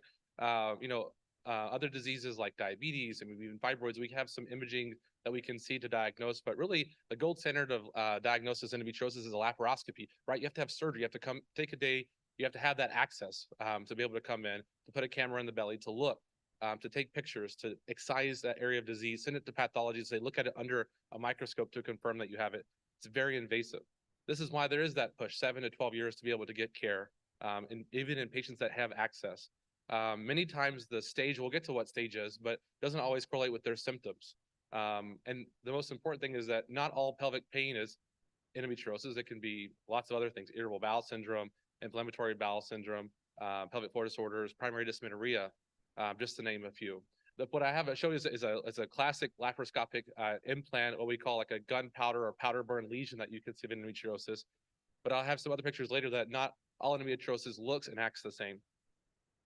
I think the biggest, certainly the biggest diagnostic challenge is the disparities, right? We've already sort of mentioned earlier with my colleagues, but the reported true prevalence of endometriosis is somewhere around 10%. But the true prevalence is very unknown because we don't always have patients being able to come and having that access to care, and certainly healthcare disparities that's present. I think I go back to and talk about the historical biases and racisms of that endometriosis has had. It was frequently in the earlier days assumed to be a disease of only middle-aged white women. And that's been perpetuated not only in medical education and textbooks for medical students, but also in the medical records and journals. And that really the definition of patients that maybe like look out for these have been very overtly sexist, classist, and racist in many medical texts. And unfortunately, this has resulted in the misdiagnosis of many Black women. I go back and report, there's a reference by Chapman et al. That really wasn't until the 70s that people were thought, hey, like these Black women, I did surgery, and on those 30% or 20% had endometriosis. But I think the startling statistics is that almost 40% were told they had pelvic inflammatory disease. So a misdiagnosis. And so don't ask, don't look, you won't know. I wish it stopped there with diagnosis, but this has just been continued through treatment and outcomes. And so there's been 2 recent studies that showed higher surgery-related complications in Black women compared to white counterparts with endometriosis. 2 of those were from last year of 2022. We're in the Journal of Invasive Gynecology with Movella et al. Show that that Black women have a 64% higher odds of major complications, whether it's bowel injury, post-op complications, ureteral injury compared to white women. And not even right post-op, but even 30 days continue that 71% Black women had an increased likelihood of complications. And what's important is that both of them were adjusted by post-op by their surgical route, which is very important because it is well known that Black patients undergoing gynecologic surgery, as my colleagues mentioned earlier, are less likely than white patients to have minimally invasive disease. More patients are getting large abdominal laparotomy incisions and not getting a vaginal surgery or laparoscopic surgery, which is disservice.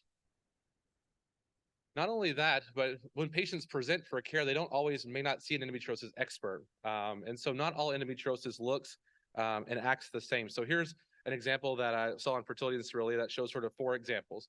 In picture A, it's sort of, it doesn't show that nice powder burn lesion. This is a red vesicular lesion. Sometimes they can be clear vesicular in young adolescent patients. B is sort of the typical powder burn appearance. However, there can be areas of fibrosis and thickening. And so that's sort of shown in C, or defects in the peritoneum, which is the smooth covering of the lining. That's called an Allen-Masters window. These are all other associations. Now we've tried to classify this. Gynecologists love to draw things and classify things. And in the history, there's been over 25 classifications for endometriosis. These are the common four. And so when patients say I have X disease or X stage, I always ask, what does that mean to you? Because there can be different classifications based on how you do that. So the first is the 1996 classification. This is revised. It's the most widely used system, and really it sort of scores disease based on if there's peritoneal disease, if there's disease on the ovary, or if there's disease sort of with adhesive disease. And based on what you see, there's a number score, and it can be certainly 1, 2, 3, or 4, where if you have, for example, obliteration of the cul-de-sac where the colon is stuck to the back of the uterus, that's stage 4. If there's large endometrioma or endometriosis in the ovary, that puts you to stage 3. Our European colleagues with the Enzoian system, they did a sort of if you're familiar with like the TNM staging, that everyone gets assessment. This is more encompassing of other organ involvement. It does include adenomyosis, which is disease into the wall of the uterus, but it's very complicated. It's unpopular, and if they're Star Wars fans, for me, I always think about R2D2. I can't keep things together. It's not very descriptive, and so the ASRM tried to see as far as fertility how the stage would correlate, and the EFI has sort of been a nice hybrid to that, where it takes into account their history and their surgical findings. So the first top is sort of what's seen on surgery. 4 is good, 1 is bad. So the lower number, the worse it is. And as an example, you can go through here and sort of mark up numbers where maybe on this patient with the fallopian tubes that did look normal, but the left ovary maybe had some mild dysfunction. But so you add these sort of together. On the right side, this was an example of an absent ovary. So you take the lowest number for each one, you get a composite score. Then that score goes to the bottom, and then you add it with the age and their history of infertility, and then voila, get this. You get a score where the higher the score, the higher chance of pregnancy. And the lower score, it's harder. But even with this, it's not been a perfect score. And I think for one of the tough thing about endometriosis surgery is that these cases can be very short or very long based on the disease. And so our colleagues in AAGL, I just got back from a conference earlier this week. In 2021, they tried to classify it based on surgical complexity. So it came out with a classification system that correlates well with the pain and infertility systems, but it really was only 3 systems, and more validation is needed. What I like about this is that there's a nice app. So being techie, I like to use the new AAGL 21 app. So after I get out of surgery in the OR, I go in and look. I select ovary adhesions, get a score, and sort of use that score and the ASRM score in hopes for future publications and sort of being able to communicate my findings to other people. What about the role of imaging? Well, imaging, we don't have a lot of, we talked about the diagnosis being very invasive. And so historically it's been with ultrasound, and with ultrasound it's very available. There's mixed evidence for deep endometriosis. Certainly you can see disease of the ovary, disease into the uterus, but it's limited by the skill of the sonographer and the patient body habitus. Where in my clinical practice, I routinely get MRIs on all patients because it's highly sensitive and specific for detecting deep disease. And I use it more as a roadmap for planning for surgery, so the patients get the best surgery the one time that they can. And so here's an example of an ultrasound. You see what we use a classic unilocular, or there's one cyst sort of in the top left, and they call it a grass gland appearance, which always was confusing to me. It looks like a snow globe. If you were to shake a snow globe and you see the snow kind of in the globe, that's what it sort of looks like to me under ultrasound. And you can see that, but again, that's pretty obvious, but maybe some of the deep disease is not. So this is an example of an MRI. These are sagittal, so views this way, if we were to kind of cut up and down. And you see on the left side that this is on a T2 sagittal view that you see a nice hypoechoic, that endometriosis looks darker. On the T1 sagittal, it looks brighter. And again, that's very obvious, and for me, it helps with planning. But you could ask yourself, well, that's, we saw that pretty similar on the ultrasound. Here's some examples of more, for planning. So on the left side, you see sort of superficial peritoneums are disease, which again, you also see an endometrioma on the right side. But you can think about, okay, I'm gonna look for disease here. Or even more helpful on the right side is this is a patient of mine that had pain, infertility, and you see sort of mushroom cap lesions where it sort of went from the uterus into the bowel. And this was important for me because I had colorectal come to me, and this patient got a bowel resection, and her pain significantly improved post-op. So Again, it's more for planning and to decrease complications. There's some other roles of trying to find non-invasive markers to be able to identify disease. And, that's been sort of CA-125, which is a cell surface antigen blood test. We get CA-125 for lots of things, and it can be elevated for lots of things. So it's not very specific. And it's not an effective screening test, and ASR really has pushed away from that. There is more into BCLS6, which is receptivia testing. Essentially, it's an in vitro biopsy that you do in the luteal phase, 7 to 10 days after the surge. But I always question, how invasive is that, right? I've never had an in vitro biopsy, but I've done lots of them. They're not fun, right? So being able to put it in and doing them, it is still, I would say, some sort of invasive. And again, access to that is still an issue. Now, what about treatment? Now, treatment really centers on the main question, whether that is pain or infertility. So I try to really hone on when patients are coming to see me, is it that they're having difficulty conceiving? Are they having debilitating pain? Because really, I'll show you later, but my brain kind of goes in two different directions. For management of pain, that usually can start with medical therapy. Ultimately, for many patients, that is surgery. Or if they have infertility, usually it does require, because patients that have endometriosis have lower sort of egg and embryo quality compared to women who don't have endometriosis.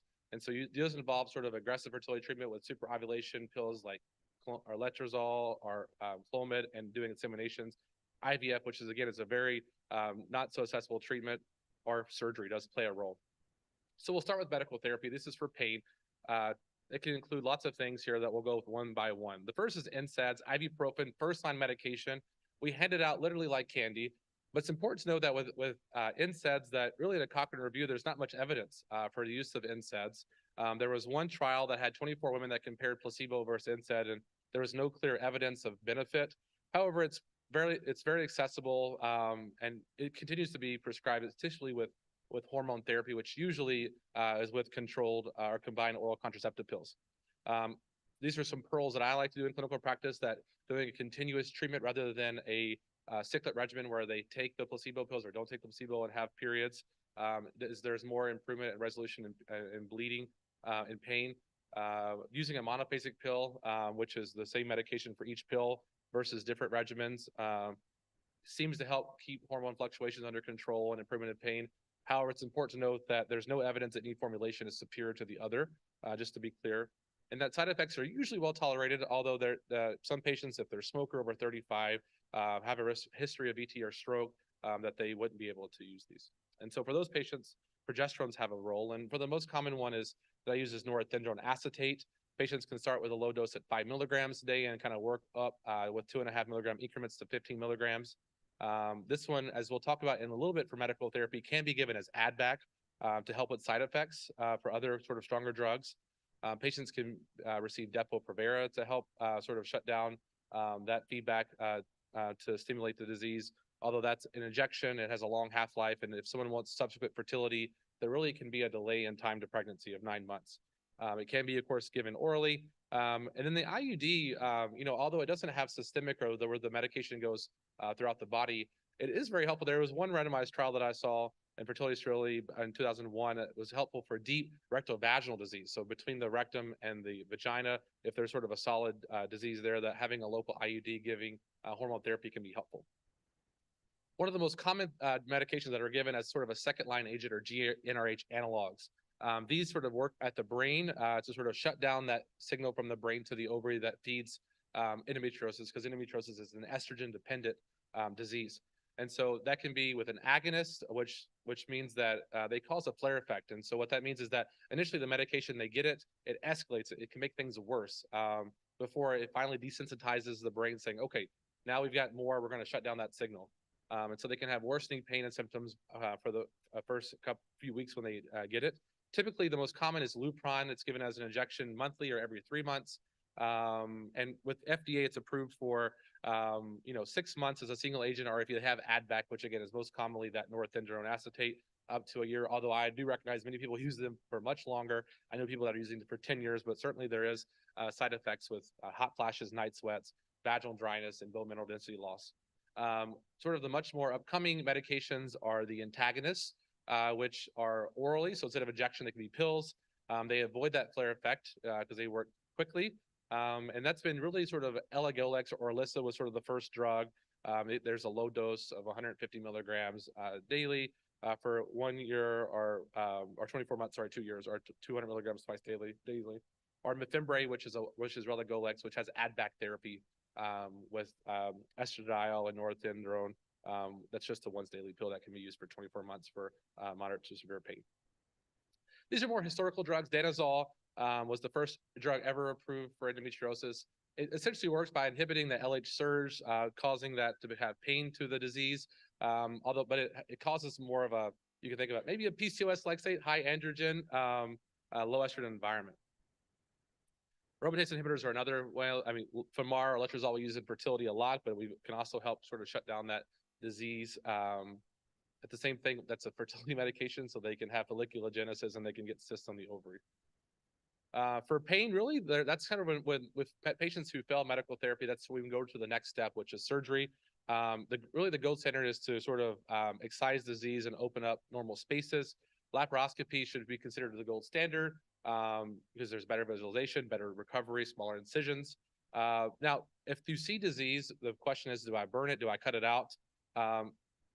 Studies that not being the best, I'll admit, have shown there's really no difference in one method or the other. I am biased, though, with excision, that it does allow you to not only diagnosis, but cured and sort of remove the disease. When you ablate disease, you're using energy, and a lot of times endometriosis has a very affinity for things like the ureter and other important landmarks that can increase the chance of injury, but definitely have a preference for excision. If you have a cyst on the ovary, removing the cyst versus just straightening it is recommended. But still, even when patients who have the disease, there is a high chance they have to have a subsequent surgery in the future, which can be up to a quarter by 2 years or over 50% by 5 years. And so I know this is very controversial, but my personal practice and preference is to give suppression with medical therapy. I sort of look at endometriosis like cancer, right? I go into bulk disease with surgery. I give them hormone therapy for suppression. So here's the example of minimal stage endometriosis. This was a patient of mine, and where's Waldo? The endometriosis of this one is like that white vesicular lesion on the left side that you can see by the little grasper on the left side. And so this is an example of a patient after surgery with excision that we find the ureter. That's the, I'll try to show it, but that's the tube there that connects the kidney to the bladder. Finding it over the vessels, which feeds the uterine artery. But you can see for this example that all this peritoneum has been excised and removed, and this patient had resolution of her pain and symptoms. However, there can be advanced disease, and just because you have lots of disease doesn't mean that you can't have minimally invasive surgery. This is a patient of mine who you can see a large endometrioma on the left side on the top part. When we put a camera in, that's all you saw was the cyst on the ovary, and this is sort of an after shot that it looks like a bomb went off. I apologize. But you see that the left side is the ovary after the large cyst was removed. On the right side, this patient had disease into her fallopian tubes, but you can see that all that peritoneum is stripped. She had a bowel resection. She had part of her uterus was removed with adenomyosis, and she subsequently did IVF, which she had access to, and embryo transfer and got pregnant. Of course, definitive treatment would be hysterectomy, but you notice I didn't jump to that from the beginning, right? So, my preference, at least as a fertility doctor, is uterine preserving surgery, but certainly there is a role of hysterectomy with bilateral removal of the fallopian tubes in select patients. That even when they have that patients can still go on hormone therapy. The last part is about infertility. It's one of the most common causes of infertility. I see it every single day in clinical practice. Women who have endometriosis, 25 to 50% of fertile women will have endometriosis, and just like subsequently, if they have endometriosis, almost half of them will be infertile. There's lots of mechanisms with implantation, with just the fallopian tubes being scarred, not able to pick up the egg, are sort of like effects on the gametes of the fallopian tubes that I mentioned earlier. Endometrioma is very controversial if you remove them before fertility treatment. Certainly if they get large, 4 to 5 centimeters, we recommend removing them, and if they can, doing fertility. So when we look at it, I'll conclude with this one overall statement with fertility. When we look at disease, this is with the ASRM stage 1 or 2. There's really patients should not, actually the surgical bias that I am, they really should be counseled toward fertility treatment. It's very ineffective and inefficient to do surgery to improve fertility. Certainly there's different in stage 3 or 4 endometriosis, where there is a role for surgery besides symptoms of if they can't afford or they're not able to proceed with IVF. And so this is the last slide. This is my brain. Like I'm always jumping around at baseline, but this is what I think about things in patients when they have pain, infertility, their age, because again, egg count, egg numbers, egg quality also play a part in that, whether I do one treatment option or the next. So In summary, it's a chronic common condition that affects individuals of all race and ethnicities. It remains a challenging due to overlapping symptoms. Remember to ask patients their history, figuring out if they have these symptoms. There's a role of imaging and really referring to advocacy and support groups for symptoms. And then certainly the last part is that I can't do what I do without my own team. So having a colorectal team, a urologist, a radiologist, pelvic pain, physical therapy, all my colleagues I work with together, we can't do it. It takes a village. So thank you so much. I really appreciate it. Happy to do questions. So.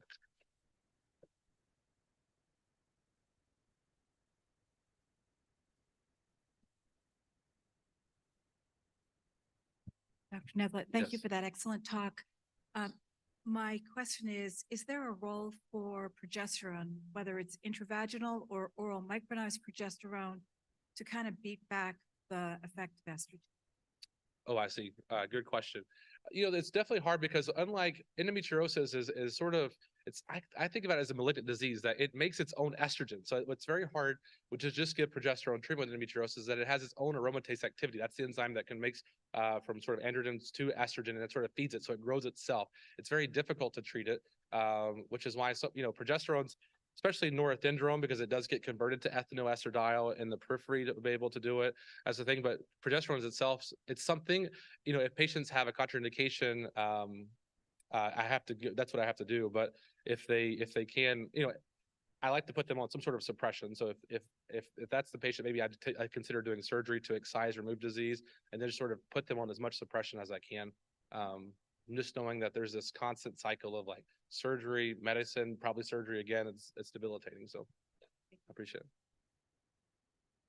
Hi, Yes. thank you for your presentation. My name is Dr. Dries. I've been working with Dr. Thompson for many years for finding new biomarkers Yes. For endometriosis. And one of the problem is the funding, how to continue this basic research on biomarkers.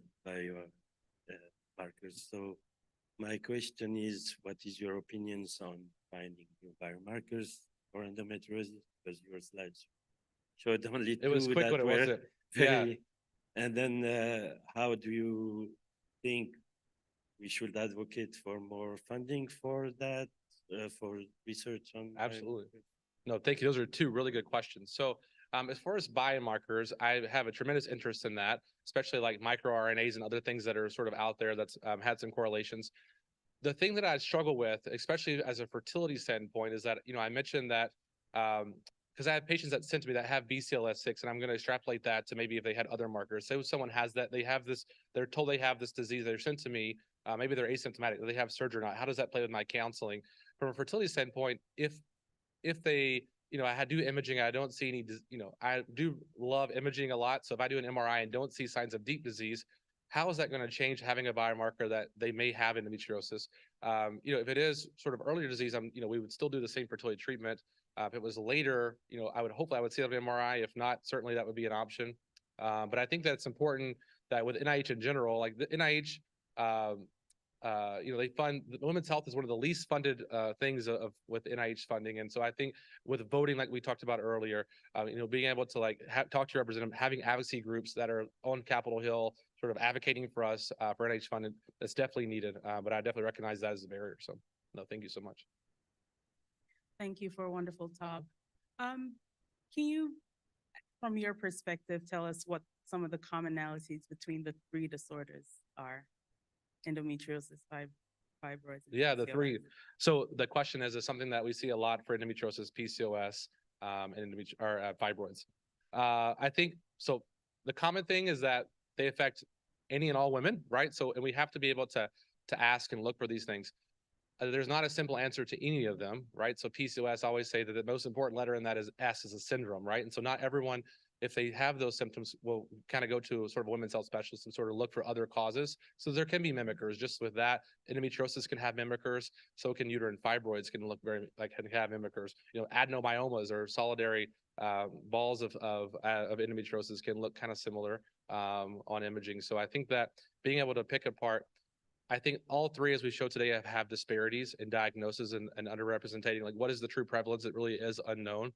And I think the most important thing is sort of being able to have access. These are all things that are very three important topics that are under NIH funding, and you can see there's lots of unknown questions. There's lots of unknown things that we don't know for all three of them, and so we won't know that unless we ask. We won't know unless we have those financial opportunities to do research and to look at some of those unknown questions. So,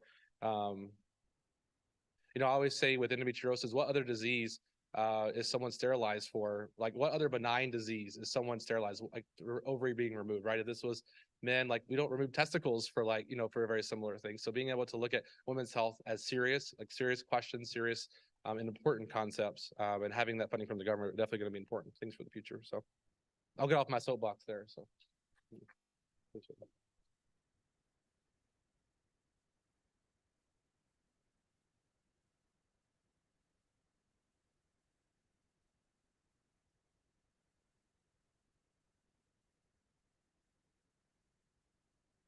Thank you very much. Dr. Nazareth, I'd like to thank all three of our speakers. I think they did a wonderful job to give us the education and information that we need. And I'd like them to come up. We have a small token. At the Morehouse School of Medicine, we like tokens. So, for everybody.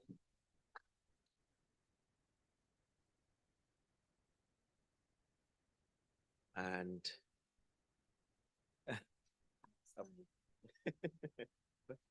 actually, you know what? I'm gonna let you hold it because my people didn't. Come on out. Yeah. Thank you for. Okay, so we have just a little small thing for each person for their participation today. And of course, Dr. Sharif. I'm going to give everyone, and then we'll take a picture there. And if no comment. Yeah. And for this is very expensive crystal. That was a joke. And we'll stand in front for the okay. And here for Dr. Crystal.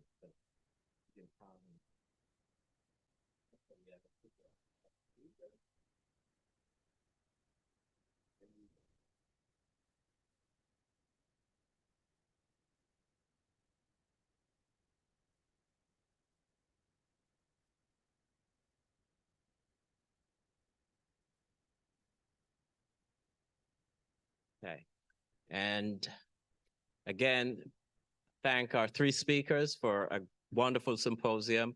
We thank our the Lax family and for Mrs. Patillo for being here today and for everyone in the audience. I think Dr. Thompson will come up now and give us our marching order for the rest of the evening.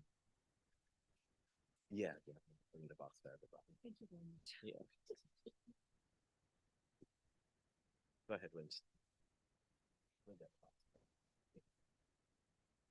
So before we close this session, I wanted to bring these three advocacy group up on the stage. I think it's important. You know, when we write an NIH grant, we always have to tell why we're doing the research and how the research going to impact human health. And these three special women who have championed their cause as it relates to uterine fibroid, endometriosis, and polycystic ovarian syndrome. I just want to give them an applause for their continuing effort to try and identify and find solutions to this chronic gynecological disorder. I first met Ms. Tanika Gray-Valbrun and Sasha Otta at Congress. We were invited by Senator Warren, Elizabeth Warren and Congressman David Scott. And I walked through the halls of Congress with these special women advocating for more funding from NIH. As one of the questions was asked, how do you get funded? By forming relationship with these advocacy group that they can go to Congress and Congress can decide whether funds can go to NIH. And now we have to ask the advocacy group for another of their champion effort is for those funds to come to research places like Morehouse School of Medicine in doing the type of research that pertains to especially African-American women of color. So that's the other part that but before I go any further, I want to introduce Ms. Tanika Valbrun. She was spoke about earlier by Dr. Christie, and here's the person. Well, thank you, Dr. Thompson. And special thank you to Dr. Christie, because Dr. Christie has been on this journey with me for so long. So I appreciate you mentioning my name in rooms where I was not, like today. I am so apologetic for being late, but I'm so happy to be here. I'm the founder of the White Dress Project. We are a nonprofit organization that is dedicated to raising awareness of uterine fibroids. And I will say that Dr. Thompson, Dr. Matthews, and your entire teams, we would not be the patient advocacy organizations we are without the support of organizations and institutions like this that are making sure that our message of patient advocacy and storytelling is told. So please give it up for Morehouse School of Medicine and all they have done, yes, to ensure that our stories are being told. So is that it, Dr. Thompson? Thank you, everyone.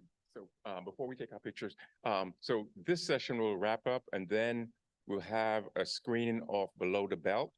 Now this film is executively produced by Hillary Rodham Clinton and others, celebrities that have contributed to this, this film. The director will be here, Miss Attorney Shannon Cohen. And so that's a special screening. It has been shown at Harvard Medical School and other PWIs. And so it's the first opportunity at a minority serving institution that this film will be shown. And this film followed 4 women of color and their issues with endometriosis. So come later on, we have some refreshment outside for you to eat and relax, and then come back and enjoy the film. And that film starts at 5 p.m. sharp. So we can, Dr. Matthews.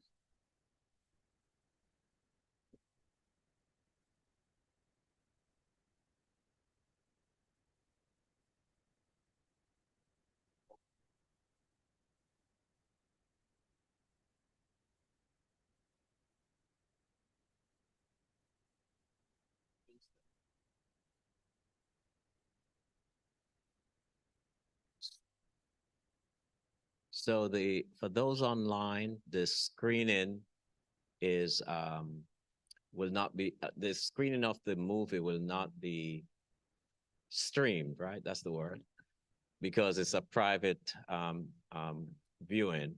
But the discussions, panel discussion after will be. So just wanted those online to know. Thank you.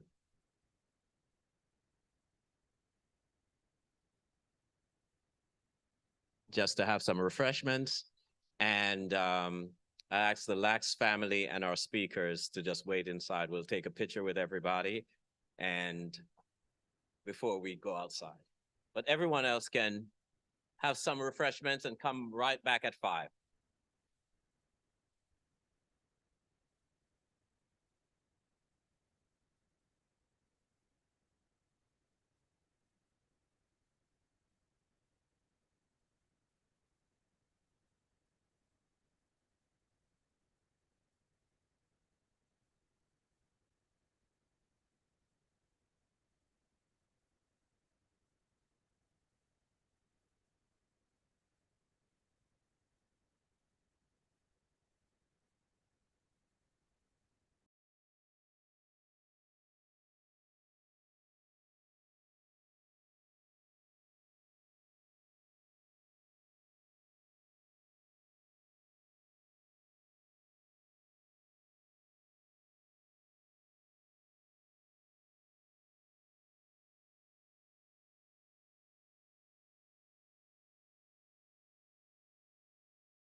giving us this opportunity to